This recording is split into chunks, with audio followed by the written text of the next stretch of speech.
پر اسرار کہانیاں لکھنے والے اس منصف کی اسرار بری داستان جسے ایک دن کہانی نے خود ہی ڈھونڈ لیا تھا۔ جون کی تیز دھوپ، دن 11 بجے کا وقت، سورج سوا نیزے پر، پیاس کی شدت سے بے جان جسم، آنا جانا راستہ اور گم کردار راہ کا مسافر۔ ایسے عالم میں انجن کی آواز کیا ڈوبی، گویا دل ہی ڈوب کر رہ گیا۔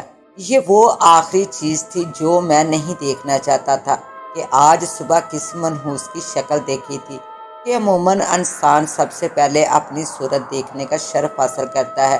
یہ الزام دن پر دھرا نہیں جا سکتا کہ دن سبھی ایک جیسے ہوتے ہیں۔ ہم ہی کسی کو مبارک اور کسی کو منحوس کہہ دیا کرتے ہیں۔ میرے ذہن میں یہی خدشہ سر ابھار رہا تھا کہ اگر بائک کو کچھ ہو گیا تو میرا کیا بنے گا، لیکن ہونے کو بھلا کون ٹال سکتا ہے۔ میں بائک سے اترا اور بے چارگی کے عالم میں ارد گرد نگاہ دوڑائی۔ حد نظر تک پھیلا ہوا ویران سا علاقہ، بنجر اور جھاڑی زدہ میدان، خوددار پودوں کی بطاخت اور ریت کے بڑے ٹیلے، سڑک کے دونوں کناروں کو جنہوں نے کافی حد تک اپنے نیچے دبا لیا تھا۔ لگتا تھا وہ پوری سڑک نگل لینے پر آمادہ ہیں۔ یہ سولنگ بھی کسی نعمت سے کم نہ تھی جس پر سفر کرتے ہوئے یہاں تک آن پہنچا تھا۔ میری آنکھوں میں بے بسی اتر آئی۔ ایسے میں میری مدد کو آتا بھی تو کون آتا؟ اب تو وہ ایک عام سی آس بھی ٹوٹ گئی تھی۔ اس سارے عرصے میں مجھے ایک آدمی ملا تھا جس کے بتائے ہوئے راستے پر آگے بڑھتے ہوئے زرخیز زمینوں کو پیچھے چھوڑ آیا تھا۔ کافی آگے نکلنے کے بعد جب علاقے کی ہیبت بدلی دیکھی تو دل ہی دل میں چونک اٹھا۔ راستہ بھول جانے کا خیال رہ رہ کر آنے لگا تھا، لیکن اب بہت دیر ہو چکی تھی اور اس سے پہلے کچھ اور سوچتا بائک نے جواب دے دیا۔ پٹرول کا ختم ہو جانا کسی بڑی مصیبت سے ہرگز کم نہ تھا۔ کاش پہلے ہی واپس پلٹ گیا ہوتا، لیکن اب کیا ہو سکتا تھا؟ پیچھے ہٹنا اور آگے بڑھنا ایک برابر تھا۔ یہی سوچتے ہوئے مسلسل آگے بڑھتا رہا تھا۔ اتنا آگے آ گیا تھا کہ واپسی کا خیال ہی دل دہلانے لگتا تھا۔ عجیب منظر تھا۔ کچھ دیر قبل بائک مجھے اٹھائے پھرتی تھی اور اب میں اسے کھینچے انجانی راہوں پر گامزن تھا۔ سننے والے اس کیفیت سے لطف لے رہے ہوں گے، مگر میرا حال برا ہو گیا تھا۔ مرتا کیا نہ کرتا، اپنے وجود اور بائک کو سنبھالے آگے کی سمت سفر کرتا رہا اور 1.5 کلومیٹر ہی فاصلہ طے کر پایا ہوگا کہ برداشت جواب دے گئی اور حالت غیر ہونے لگی۔ میں نے بائک پر سے ہاتھ ہٹا لیے اور خود آگے بڑھ گیا۔ بائک ایک دھماکے کے ساتھ ایک سولنگ کی جانب گر گئی۔ مجھے اس کی پرواہ ہی کب تھی؟ میں نے مڑ کر دیکھنا بھی گوارا نہ کیا۔ ہاتھوں نے یقیناً شکر کا کلمہ پڑا ہوگا۔ سانس تیز چل رہی تھی اور کپڑے تو گویا جسم سے چپک کر رہ گئے تھے۔ میں سایہ دار جگہ کی تلاش میں تھا جس کا دور دور تک کوئی امکان نہیں تھا۔ مجبوراً دھوپ میں ہی رک کر سانس بحال کرنے لگا۔ استان کچھ بحال ہوئے تو میں نے ایک بار پھر ارد گرد نگاہ دوڑائی اور پھر بے ساختہ اچھل پڑا۔ ارے یہ کیا ہے؟ میرے منہ سے یہ الفاظ بے ساختہ نکلے تھے۔ مجھے ایسے منظر کی توقع شاید خواب میں بھی نہ تھی، اور پھر دیکھتے ہی دیکھتے میں کسی سحر زدہ شخص کی طرح اس کی جانب بڑھ گیا۔ میں ایک قلم کار ہوں، کہانیاں لکھنا میرا شوق ہے۔ جو واقعہ آج آپ کو سنانے لگا ہوں 10-12 سال پہلے کا ہے۔ ان دنوں میں نے نیا نیا اس خارداری میں قدم رکھا تھا۔ رسالے والے کم ہی لفٹ کراتے تھے۔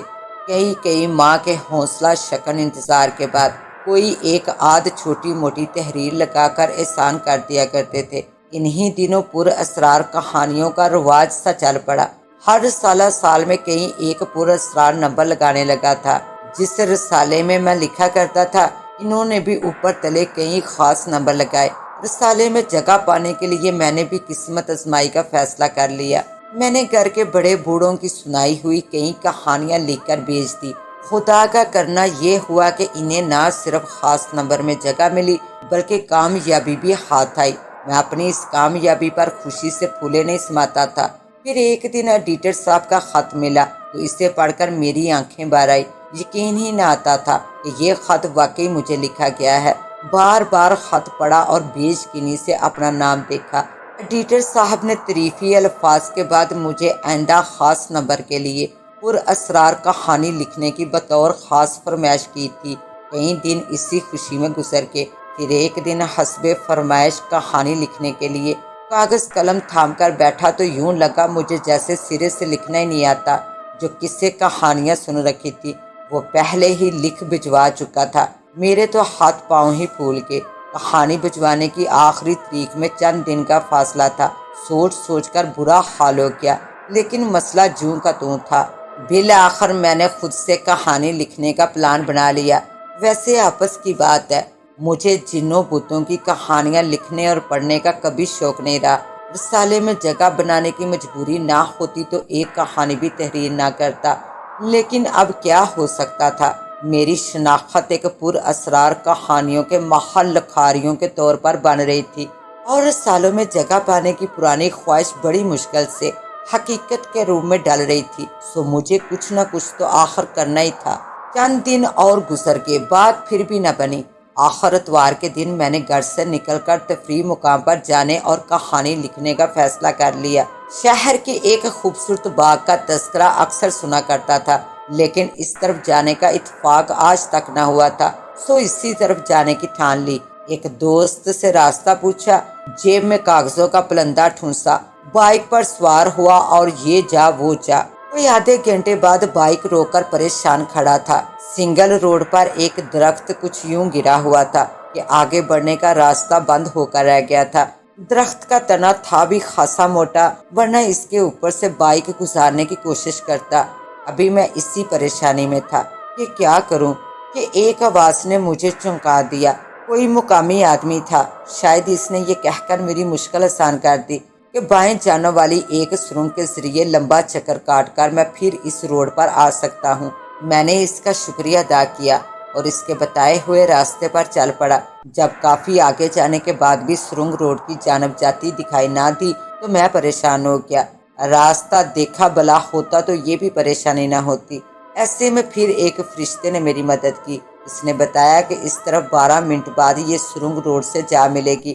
میں نے بائک کو دوبارہ سٹارٹ کیا اور پھر چل دیا۔ جوں جوں آگے بڑھا راستہ سنسان اور ویران ہوتا چلا گیا، اور پھر وہی کچھ ہوا جو پہلے بیان کر چکا ہوں۔ میں سحر زدہ اس حویلی کی جانب بڑھتا چلا گیا جس کا وجود میرے لیے کسی معجزے سے ہرگز کم نہیں تھا۔ وہ پرانی سی حویلی 40 قدم کے فاصلے پر سرنگ کے دائیں جانب تھی، جانے آسمان سے اتری تھی یا زمین نے اگلی تھی۔ اس کا بڑا سا گیٹ پوری طرح کھلا ہوا تھا۔ دیکھ کر یوں محسوس ہوتا تھا جیسے برسوں کا بچھڑا کوئی عزیز دوست باہیں کھولے میرے استقبال کے لیے کھڑا ہو۔ میں بے خطر گیٹ کی جانب بڑھ گیا۔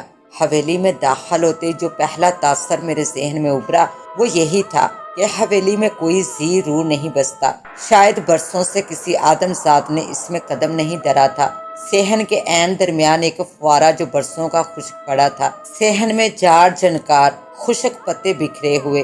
کونے میں نیم کا ایک پرانا درخت۔ صحن کے عین پیچھے ایک ہی قطار میں کندھے سے کندھا ملائے ہوئے بڑے بڑے کمرے، جن کے آگے ایک طویل برآمدہ اور عین درمیان میں برآمدے سے ذرا آگے ایک گول سا چبوترا جس کے اوپر چھت بنی ہوئی تھی۔ میں نے ایک ہی نظر میں حویلی کا جائزہ لے لیا تھا۔ نہ جانے کیوں مجھے یوں لگ رہا تھا جیسے میں یہاں پہلی بار نہیں آیا۔ دل پر عجیب سی کیفیت طاری تھی جسے میں کوئی نام دینے سے قاصر تھا۔ کمرے پلستر کیے ہوئے تھے، لیکن پینٹ جگہ جگہ سے اکھڑا ہوا تھا۔ سوکھے گھاس والے صحن کو عبور کرتے ہوئے میں چبوترے میں جا پہنچا۔ گول سیڑھی جس نے اسے چاروں طرف سے گھیر رکھا تھا۔ سیڑھی سے ہوتا ہوا میں چبوترے کے سائے دار حصے میں جا کر رک گیا۔ پختہ اینٹوں سے بنے فرش پر بیٹھتے ہوئے مجھے دیر نہ لگی۔ ایک دیوار سے ٹیک لگایا تو دل میں سکون کی ایک لہر سی دوڑ گئی۔ بالآخر میں نے دھوپ سے چھٹکارا پا لیا تھا۔ مجھے یہ ہوش ہی نہ رہا کہ مکان گھوم پھر کر دیکھوں۔ تھکا ہوا مسافر گوشہ عافیت پا کر سکون محسوس کر رہا تھا۔ کئی لمحے اسی کیفیت میں گزر کے مجھ پر غنودگی سی طاری ہونے لگی اور میری آنکھیں بے اختیار بند ہوتی چلی گئی۔ نہ جانے کتنے لمحے بیت گئے۔ میں نے دماغ کو آزاد چھوڑ دیا تھا۔ اب جنجلاہٹ اور اکتاہٹ بھی جاتی رہی تھی۔ مجھے سکون کی طلب تھی۔ دماغ کو آزاد چھوڑا تو بے انتہا قرار آیا۔ کافی دیر بعد جب تھکن دور ہوئی اور خود کو ہلکا پھلکا محسوس کیا تو میں نے سر جھٹکتے ہوئے ذہن کو بیدار کیا اور جیب سے کاغذ نکال کر لکھنے کا ارادہ کیا۔ آخر کہانی بھی تو لکھنی تھی۔ پہلے ہی بھول بھلائیوں میں آدھا دن گزر گیا تھا۔ باغ نہ سہی، ویران حویلی ہی سہی، لیکن لکھوں بھی تو کیا لکھوں؟ یہ سوال تاحال اپنی جگہ برقرار تھا۔ پھر دل میں خیال آیا کہ کیوں نہ اس ویران حویلی پر ہی کہانی لکھ ڈالوں۔ یہ خیال آتے ہی میں اچھل پڑا۔ ایک دن میں اپنے ایک دوست کو ملنے اس کے گاؤں گیا تو راستہ بھول کر ایک ویران حویلی میں جا نکلا۔ حویلی سنسان پڑی تھی۔ اس کی دیوار سے ٹیک لگا کر سستا رہا تھا کہ مجھے اچانک ایک نسوانی آواز نے چونکا دیا، کیا آپ میری کہانی لکھیں گے؟ تصور کا گھوڑا سر پٹ دوڑتا ہوا اس مقام پر پہنچا اور میری ہنسی چھوٹ گئی اور میں بے اختیار پاگلوں کی طرح ہنستا اور دوہرا ہوتا چلا گیا۔ اپنی بیوقوفی پر اس قدر ہنسا کہ آنکھوں کے کنارے نمی سے بھیگ گئے۔ میری ہنسی ابھی رکنے بھی نہ پائی تھی کہ ایک اور ہنسی میری ہنسی میں شامل ہو گئی۔ یہ ایک بھرپور نسوانی ہنسی تھی۔ میں اچھل پڑا اور میری ہنسی کو بے ساختہ بریک سی لگ گئی۔ یا اللہ، کیا میرے کان بج رہے ہیں یا میں واقعی پاگل ہو گیا ہوں؟ میں حیرت زدہ سا اس نئی صورتحال پر غور کرنے لگا، ارد گرد نظر دوڑائی۔ ابھی میری نظریں بھٹک ہی رہی تھی کہ اس نسوانی آواز نے مجھے اچھلنے پر مجبور کر دیا۔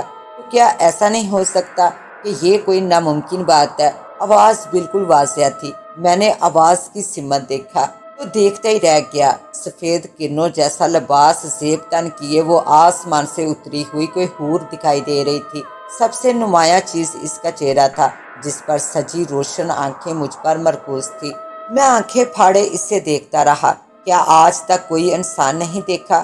وہ ہنستے ہوئے گویا ہوئی تو مجھے جھٹکا سا لگا اور میری خاموشی کا بت پاش پاش ہو گیا۔ میں نے شرمندہ ہو کر نگاہیں جھکا لی تو آخر کہانی نے خود تمہیں ڈھونڈ ہی نکالا۔ اس کا لہجہ اتنا دلکش تھا کہ سماعتوں میں گویا رس سا ٹپکنے لگا۔ وہ خود بھی کیا کم دلکش تھی۔ میں اس کے ٹرانس میں آتا چلا گیا۔ یوں لگتا تھا جیسے میں چپکے سے ماضی کے کسی عہد میں جا پہنچا ہوں۔ حواس پر صرف وہی چھائی ہوئی تھی۔ میں اپنے ماحول سے لا تعلق ہو گیا۔ میرا تعلق سندھ کے ایک گاؤں سے ہے۔ میرے گاؤں کے قریب بڑا شہر حیدرآباد ہے۔ اتفاق کی بات دیکھیں کہ میں نے حیدرآباد اپنی زندگی میں صرف ایک بار دیکھا، اور وہ بھی تب جب میں اپنے محبوب کے ساتھ رات کی تاریکی میں اپنا گھر بار چھوڑ کر نکل آئی تھی۔ میرا کوئی بھائی نہ تھا، مجھ سے بڑی 5 بہنیں تھیں۔ میرے ہوش سنبھالتے جوان ہوتے وہ بھی اپنے اپنے گھروں کی ہو گئی۔ میں ماں باپ کی لاڈلی تھی۔ حیرت ہے وہ دونوں بیٹیوں پر جان دیتے تھے۔ میں نے گھر میں کبھی بیٹے کے حوالے سے کوئی لڑائی ہوتے نہیں دیکھی۔ ہمارے ہاں بھائیوں کا درجہ بہت بڑا ہوتا ہے۔ لوگ بیٹے کی چاہ میں کئی شادیاں رچاتے ہیں، لیکن میرے باپ نے ایسا کچھ نہیں کیا۔ شاید وہ میری ماں سے بے انتہا پیار کرتا تھا۔ اب گھر میں اکیلی تھی تو میرا راج تھا۔ دونوں مجھے دیکھ کر جیتے تھے۔ میں اپنی دنیا میں مگن تھی کہ ایک دن میری ماں میری شادی کے خواب آنکھوں میں سجائے دنیا سے رخصت ہو گئی۔ دنیا نے اپنی اصلیت دکھا دی۔ اس کی بدصورتی مجھے درد کے آنسو رلاتی۔ جب جب ماں کا چہرہ آنکھوں کے سامنے آتا، آنسو بے ساختہ در آتے۔ چند دن تک سب نے ساتھ دیا، پھر آس پڑوس کے لوگ بھی اپنے کاموں میں مشغول ہو گئے۔ اور تو اور میری بہنیں بھی 40ویں کے بعد گھر کا راستہ بھول گئی۔ آس پاس کے دیہاتوں میں ان کی شادیاں ہوئی تھی، ان کے بچے تھے اور ان کے گھر کی ذمہ داریاں الگ سو اپنی اپنی دنیا میں مخفو ہو گئی۔ میرا باپ بیمار پڑ گیا۔ ہم دونوں بات پہ بات اسے یاد کرتے اور آہیں بھرتے۔ باپ کی بیماری طول پکڑتی گئی۔ وہ بستر سے لگ گیا، ہر وقت پڑا کھانستا رہتا۔ ماں کی موت کا روگ اسے لے ڈوبا تھا۔ میرا رشتہ میرے ماموں کے ہاتھوں کب کا طے ہو چکا تھا۔ وہاں سے شادی کا تقاضا زور پکڑتا جا رہا تھا، لیکن نہ جانے بابا کس سوچ میں تھے۔ جب جب وہ لوگ شادی کی تاریخ لینے آتے، وہ سر جھکا لیا کرتا اور کوئی جواب نہ دیتا۔ جانے کون سی بات اسے اندر ہی اندر کھائے جا رہی تھی۔ ایک دن رہا نہ گیا تو میں نے پوچھ ہی لیا۔ پھر بابا نے جو کہا اسے سن کر مجھے یوں لگا جیسے میری ماں آج اس دنیا سے رخصت ہوئی ہو۔ زخم پھر سے ہرا ہو گیا۔ یہ ٹھیک ہے کہ میرا رشتہ گھر والوں کی پسند کا تھا، لیکن میرا نام میرے منگیتر سے جڑے اتنا عرصہ ہو گیا تھا کہ اس سے الگ ہونے کا تصور بھی اب مجھے محال لگتا تھا، لیکن مجبوری اس کے پاؤں کی زنجیر بن گئی تھی۔ گاؤں کے سردار کو اپنی جوانی کے لیے ایک خوبصورت اور جوان جسم کی ضرورت تھی۔ بدقسمتی سے اس کی نظر انتخاب مجھ پر آن رکی۔ میری تو دنیا ہی اندھیر ہو گئی۔ لاڈلی تو تھی سو ڈٹ گئی، منہ سے کچھ نہ کہا، لیکن غصے میں وہاں سے اٹھ گئی۔ کبھی کبھی میرا ماموں زاد سبحان ہمارے گھر آیا کرتا تھا۔ ہمارے ہاں کیونکہ پردے کا رواج ہے، سو میں بھی اس سے پردہ کیا کرتی تھی، لیکن پھر بھی نگاہیں نگاہوں کو ڈھونڈ ہی لیا کرتی ہیں۔ میں نے یہ بات اس تک پہنچائی تو وہ بھی غصے سے اکڑ گیا۔ اس سے میری عادت کا خوب اندازہ تھا۔ اس نے نہ جانے مجھ پر کیا پڑھ کر پھونکا کہ میں اس کے ساتھ گھر سے بھاگنے پر آمادہ ہو گئی۔ ضد اور کچی عمر سر چڑھ کر بول رہی تھی۔ علاقے کے رسم و رواج بھی مجھے بغاوت سے روک نہ پائے۔ مجھے قاری ہونا منظور تھا، باندی ہونا ہرگز نہیں۔ پھر ایک رات میں نے گھر سے اپنے کپڑے اور زیورات اٹھائے اور سجاول کے ساتھ بھاگ کھڑی ہوئی۔ راتوں رات ہم نے کہیں ایک گاؤں پیچھے چھوڑ دیے۔ وہ نہ جانے کس سے گھوڑا مانگ کر لے آیا تھا، جس نے ہماری مدد کی، ورنہ ہمارا پکڑا جانا یقینی ہو جاتا۔ صبح ہونے سے پہلے پہلے ایک مسجد کے مولوی صاحب نے میرا نکاح پڑھا دیا۔ یہ بات ہمارے درمیان پہلے طے ہو چکی تھی کہ دن نکلنے سے قبل ہم نکاح کر لیں گے۔ سجاول نے بعد میں بتایا کہ اس نے پہلے ہی مولوی صاحب کو اس کام کے لیے آمادہ کر لیا تھا۔ ایک رات اور پورا دن ہم مولوی صاحب کے گھر میں رہے۔ مولوی صاحب کی بیوی بڑی اچھی عورت تھی۔ اس نے مجھے اپنے ساتھ رکھا اور دعاؤں میں رخصت کیا۔ رات ہی کو ہم حیدرآباد جا پہنچے۔ حیدرآباد علاقے میں ہی سجاول نے گھوڑا ایک جگہ پر چھوڑ دیا۔ باقی کا سفر ہم نے پیدل طے کیا۔ راتوں رات ہی صادقاباد جانے والی بس پکڑ کر اس میں سوار ہو کے۔ میں نے ٹوپی والا برقع پہن رکھا تھا۔ سردیوں کے دن تھے۔ سجاول نے خود کو چادر میں چھپا رکھا تھا۔ ہم باخریت صادقاباد جا پہنچے۔ وہاں ایک ہوٹل میں 2 دن رکے۔ سجاول کے کہنے پر ہم نے ڈیرہ غازی خان جانے کا فیصلہ کر لیا۔ صادقاباد کیونکہ سندھ کے ساتھ واقع ہے اور پکڑے جانے کا خطرہ زیادہ تھا، سو ہم اس سے دور ہونے میں ہی اپنی عافیت جان رہے تھے۔ ڈیرہ غازی خان میں ہم نے عدالت کے ذریعے نکاح کا کاغذ حاصل کیا۔ 2-3 دن ہوٹل میں رہنے کے بعد ہمارا خوف کم نہ ہوا تھا۔ قدم قدم اور سانس سانس پر دل کی دھڑکن میں تیزی در آتی تھی۔ ہمیں کسی ایسے علاقے کی تلاش تھی جہاں ہم بآسانی روح پوش رہ سکتے۔ ایک دن پھرتے ہوئے اس حویلی میں آ نکلے۔ یہ ویران اور سنسان حویلی ہمیں بہت پسند آئی۔ لگتا تھا خدا نے غیب سے ہمارے لیے مدد بھیجی تھی۔ سجاول کچھ گھبرایا ہوا تھا، لیکن میں پوری طرح مطمئن تھی۔ میں نے ناظرہ قرآن مجید پڑھ رکھا تھا۔ مجھے یقین تھا کہ اگر یہ حویلی سیبی ہوئی بھی تو ہمیں کچھ نہیں ہوگا۔ چند دن جنات نے خاصا تنگ کیا، لیکن میں نے اپنی کوششیں جاری رکھی۔ ہم نے ادھر اذانیں دی، سورت بقرہ پڑھ کر حویلی کے ہر کونے میں پانی کا چھڑکاؤ کیا، اور پھر رفتہ رفتہ جنات کی حرکتیں مدھم ہوتی چلی گئی۔ اب میں پرسکون تھی اور سجاول بھی مطمئن ہو گیا تھا۔ وہ کئی ماہ کا راشن لے آیا تھا، سو ہم نے کئی ماہ روح پوش ہو کر گزار دیے۔ یہ حویلی ہماری کل کائنات تھی۔ باہر کی دنیا سے ہم لا تعلق تھے، 2 پریمی پیار میں گم تھے، اور وقت دھیرے دھیرے سرکتا چلا جا رہا تھا۔ پھر ایک دن ایک آدمی حویلی میں آن دمکا۔ اس 1.5 عمر آدمی کو دیکھ کر نہ جانے کیوں مجھے یوں لگا جیسے ہماری جنت میں کوئی سانپ گھس آیا ہو۔ لگتا تھا اس کا آنا کوئی نہ کوئی تباہی ضرور لائے گا۔ میں نے سجاول سے اس خدشے کا اظہار کیا تو اس نے ہنس کر ٹال دیا۔ پہلی ہی نظر میں مجھے وہ کوئی ہندو جوگی لگا۔ اس نے نہ جانے کیا جادو کیا کہ میرا شوہر اس کا گرویدہ ہو گیا۔ وہ ایک ساتھ وقت گزارنے لگے تھے، حویلی کے ایک کونے میں بیٹھے نہ جانے کیا کیا باتیں کرتے رہتے۔ میری بے چینی کسی طور کم ہونے میں نہ تھی۔ میں عورت تھی جو مرد کی نظریں بآسانی پہچان لیتی ہے۔ میں نے اس کی بے قرار آنکھوں میں ہوس کی مکروہ چمک دیکھ لی تھی، لیکن سجاول کو نہ جانے کیا ہو گیا تھا، میرے ہر خدشے کو ہنسی میں اڑانے لگا تھا۔ ایک دن اس نے مجھ سے کہا کہ وہ ایک عمل کے لیے 3 دن مصروف رہے گا اور گھر بھی نہیں آئے گا۔ میرا دل کانپ کر رہ گیا۔ میرا وہم حقیقت بن کر منہ چڑھا رہا تھا۔ اس مردود کی باتوں میں آ کر وہ کالے جادو سیکھنے کے چکر میں پڑ گیا تھا۔ ایسے میں میری باتیں بھلا اس پر کیا اثر کرتی؟ اس پر تو کسی اور کا جادو سر چڑھ کر بول رہا تھا، اور پھر میری ہر کوشش بیکار گئی۔ وہ 3 دن کے لیے رخصت ہو گیا۔ کاش میں اسے کسی طرح روک پاتی۔ بے بسی سے میری آنکھیں چھلک پڑی۔ جانے کیوں مجھے یوں لگا جیسے میں اسے آخری بار دیکھ رہی ہوں۔ وہ لوٹ کر آئے گا تو سب کچھ ویسا نہیں رہے گا جیسا وہ چھوڑ کر جا رہا تھا۔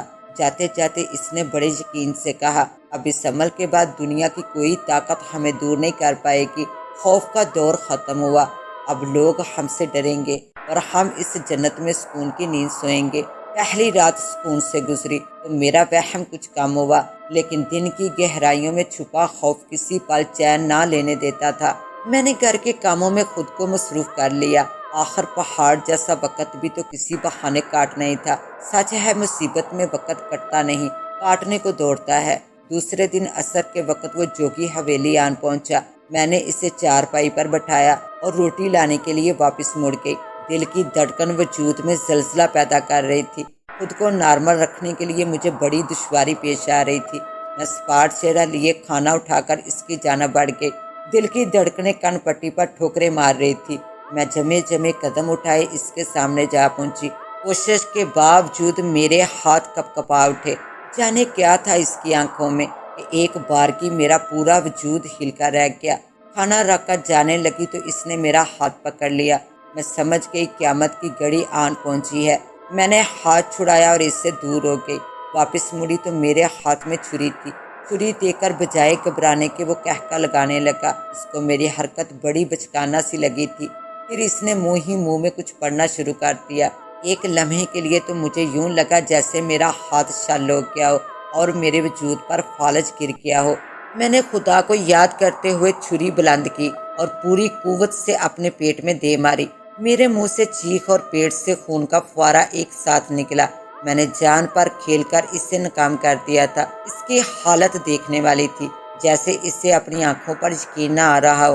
آخری سانس لیتے ہوئے مجھ پر ایسا سکون طاری تھا جو ناقابل بیان ہے۔ میرے مرنے کے بعد سجاول غم و غصے میں پاگل ہو گیا۔ وہ پاگلوں کی طرح آج بھی جوگی اور مجھے ڈھونڈتا پھرتا ہے۔ نہ میں اس کے ہاتھ آتی ہوں نہ جوگی۔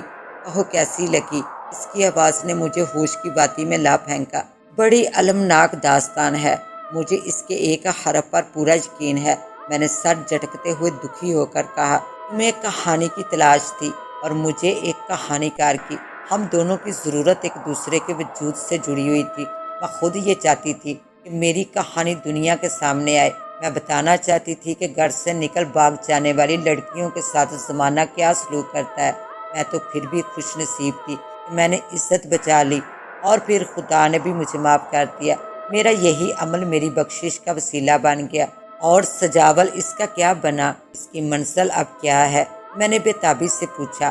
ہاں، اس کی بھی توبہ قبول ہو گئی ہے۔ اس نے بھی میرے بعد بہت دکھ دیکھے ہیں۔ اس نے دنیا میں رہ کر ہی اپنی سزا پائی۔ بہت جلد وہ میرے قریب ہوگا۔ میری کہانی ضرور لکھنا، یہ تم پر قرض ہے۔ سننے والوں کے لیے کہانی ختم ہوئی، لیکن میری کہانی ختم نہیں ہوئی اور نہ ہی میری تلاش۔ اس واقعے کو 10-12 برس بیت چکے ہیں۔ میں آج بھی اس حقیقت کی تلاش میں ہوں۔ آج تک یہ جان نہیں پایا کہ یہ کہانی واقعی ایک حقیقت ہے یا میرے تصور کی کارستانی۔ کیا واقعی کہانی نے مجھے ڈھونڈ نکالا تھا؟ لگتا ہے میں اس سے ملا ضرور تھا۔ یہ حقیقت ہے کہ درجنوں بار اس علاقے کا سفر کیا ہے۔ کہانی کی تلاش میں مارا پھرا ہوں، لیکن کسی حویلی کا وجود تک وہاں نہیں ملا۔ میں نے بارہا مقامی لوگوں سے بھی اس بارے میں بات کی ہے۔ وہ بھی کسی حویلی کی موجودگی کا اصرار نہیں کرتے۔ اتنے برس بعد بھی میری تلاش جاری ہے اور میں اب تک یہ طے نہیں کر پایا یہ خواب ہے یا حقیقت۔ جب میں الجھ سا جاتا ہوں تو حویلی کی تلاش میں نکل کھڑا ہوتا ہوں اور ناکام ہو کر لوٹ آتا ہوں۔ کیا خبر اپنی زندگی میں اس کا سراغ پا لوں۔ اس کہانی سے مجھے دلی لگاؤ سا ہو گیا ہے، اور کیوں نہ ہو، یہ کہانی میری شناخت بن چکی ہے۔ لوگ مجھے اسی کہانی کی وجہ سے پہچانتے ہیں۔ جب تک میں کسی نتیجے پر نہیں پہنچتا، یہ کہانی میرے ارد گرد زندہ رہے گی اور تلاش کا سفر بھی جاری رہے گا۔ اس کے ساتھ ہی اب مجھے دیں اجازت، ملتے ہیں انشاءاللہ ایک نیو کہانی کے ساتھ۔ اب تک کے لیے اللہ نگہبان۔